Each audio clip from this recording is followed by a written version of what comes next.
बिस्मिल्लाहिर्रहमानिर्रहीम। अस्सलामुअलैकुम नाजरीन कराम, नई वीडियो में आपको खुश आमदीद कहते हैं। अगर पिछले 10 माह की पाकिस्तानी तारीख को देखा जाए तो जिस तरह से ऑडियो वीडियो गेम की गई और ख़ास तौर पर इमरान खान को गिराने के लिए अखलाकियात पर हमला किया गया, ज़ातियात पर हमला किया गया, पॉलिटिकली डिस्टेबलाइज करने की कोशिश की गई, उससे यूँ लगता है कि जनरल बाजवा बहुत सियाना था, मगर इमरान खान उसका भी बाप निकला है। हामिद मीर का ये क्लिप अगर आपने नहीं देखा, ना उसकी ये गुफ्तगू सुनी है, तो समझ लें कि आपने कुछ भी नहीं देखा। इमरान खान के पास बाजवा के ही जो काम करने वाले साथी थे, उन्होंने जनरल बाजवा की गुफ्तगू रिकॉर्ड करके सारी इमरान खान को भेज दी है और इमरान खान ने कहा है कि मैं बाजवा और उसके साथियों का वो हशर करूंगा कि लोग अल्ताफ़ हुसैन को भूल जाएंगे। ऐसी ऐसी चीज़ें अब इमरान खान लीक करने वाले हैं कि ये सारी ज़िंदगी याद रखेंगे। और इंटरेस्टिंग मामला ये है कि इसमें इमरान खान के पास वो भी रिकॉर्डिंग और चीज़ मौजूद है जिसमें बाजवा उनको कह रहे हैं कि आपने जनरल आसिम मुनीर को आर्मी चीफ बनने नहीं देना, आप इनकार कर दें। और इमरान खान ने उनका ये प्लान कैसे बेनकाब किया, हामिद मीर आपको बताएगा कि किसने इमरान खान को ऑडियो पहुंचा दी हैं और वो बाजवा का जो सत्यानाश करेंगे और उनके साथियों का आप सोच भी नहीं सकते। इमरान खान ने कहा है कि लोग अल्ताफ़ हुसैन को भी भूल जाएंगे। ज़रा सुनिएगा हामिद मीर को ये क्या कह रहे हैं। और बाजवा साहब सिर्फ साफियों को नहीं मिल रहे बल्कि वो कुछ सियासतदानों को भी मिल रहे हैं और 5-5, 6-6 घंटे तक वो उनके सामने अपना मौक़िफ़ बयान करते हैं और कुछ और भी लोगों को मिल रहे हैं। देखें, ये इमरान खान साहब ने ये जो बाजवा साहब पे एक फ्रंटल अटैक खोला है उनकी रिटायरमेंट के बाद, ये मेरा ख्याल है कि वो बहुत सोच समझ के कर रहे हैं और कुछ चीज़ों का मुझे भी इल्म है। मैं ये समझता हूँ कि अभी तक इमरान खान जो हैं उन्होंने जनरल बाजवा साहब के बारे में 10% भी बातें जो हैं वो जो उनको पता हैं वो नहीं की। उसकी बहुत सी वजूहात हो सकती हैं। शायद वो चाहते हैं कि बाजवा साहब पे वो तनकीद करें, उनको बाजवा साहब की जो शख्सियत है उसकी काफ़ी समझ है, तो उनका ख्याल है कि ये रिएक्ट करेंगे और रिएक्ट करने में ये कोई गलती करेंगे तो उसका इमरान खान साहब फ़ायदा उठाएंगे। लेकिन ये मैं आपको बता सकता हूँ कि इमरान खान साहब ने बाकायदा एक पूरी लिस्ट बनाई हुई है कि उन्होंने बाजवा साहब के कौन कौन से मामलात जो हैं, ये उनकी नज़र में जो क्राइम्स हैं, मैं उनको मामलात का लफ्ज़ देता हूँ, उस पर उन्होंने उनको एक्सपोज करना है। और अभी वो इंतज़ार कर रहे हैं कि उनको गिरफ्तार किया जाए या उनको डिसक्वालीफाई किया जाए। मैं बार बार रिपीट कर रहा हूँ, आपको बता रहा हूँ कि 10% भी अभी इमरान खान नहीं बोले। और दूसरी तरफ बाजवा साहब लोगों को कहते हैं कि मैंने तो अभी 5% भी इसके बारे में नहीं बोला, मेरे पास भी बहुत कुछ है। जैसा कि आपने भी जिक्र किया कि बाजवा साहब बकौल एक एंकर के कि उन्होंने बाजवा साहब ने खुद इमरान खान साहब की बहुत सी रिकॉर्डिंग की हुई है। तो शायद बाजवा साहब को ये नहीं पता कि जो उनके साथी थे, जिनको वो बहुत अपना काबिल एतमाद साथी समझते थे, वो उनकी रिकॉर्डिंग्स करके इमरान खान को देते रहे हैं। तो आप ज़रा सोचें कि इमरान खान जो है वो इतने एतमाद के साथ बाजवा साहब को चैलेंज क्यों कर रहा है, उन पर अटैक क्यों कर रहा है, कोई ना कोई चीज़ वजह तो होगी ना।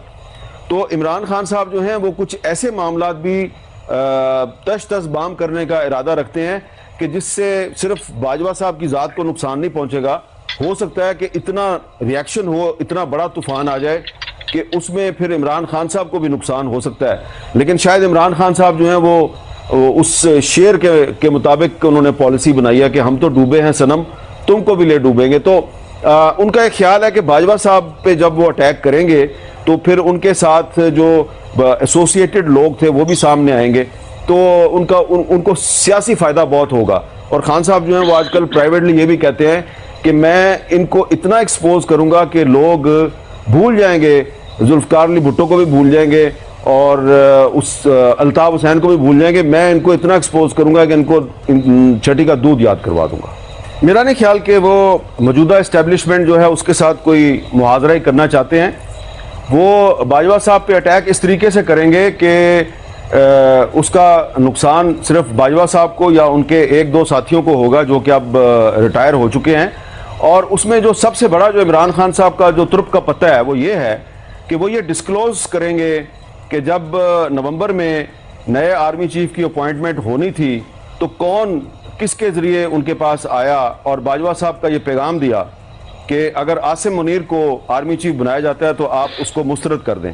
और आरिफ अलवी साहब को भी ये कहा गया कि अगर आसिम मुनीर साहब का नाम आता है तो आप उसको मुस्तरद कर दें। और वो इमरान खान साहब जब आसिम मुनीर साहब का नाम मुस्तरद कर देंगे तो आसिम मुनीर जो हैं वो कंट्रोवर्शियल हो जाएंगे। लेकिन इमरान खान साहब ने वो नहीं किया और उन्होंने फ़ौरन आसिम मुनीर साहब के नाम पे यस कर दिया। और इमरान खान साहब का ख्याल है कि मैंने बाजवा की ये साजिश नाकाम बना दी, क्योंकि जनरल बाजवा ने पूरी कोशिश की कि आसिम मुनीर आर्मी चीफ ना बने।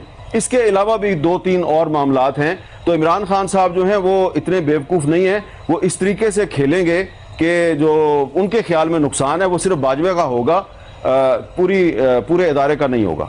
नहीं देखे ना, ये तो आप इनकार नहीं कर सकते कि ये एक तासुर था कि अगर आसिम मुनीर साहब का नाम आता है, उनका नोटिफिकेशन होता है, तो इमरान खान साहब फौरन जो है वो इनकार कर देंगे और एक क्राइसिस क्रिएट हो जाएगा। और उस क्राइसिस से कुछ लोगों ने क्या फ़ायदा हासिल करना था, इमरान खान साहब ने मंसूबा बनाया हुआ कि वो ये भी बताएंगे कि मेरे ज़रिए ही क्राइसिस क्रिएट करना था और फिर उस क्राइसिस से फिर फ़ायदा भी किसी ने उठाना था। तो ये अब इमरान खान जो है वो इंतज़ार कर लें।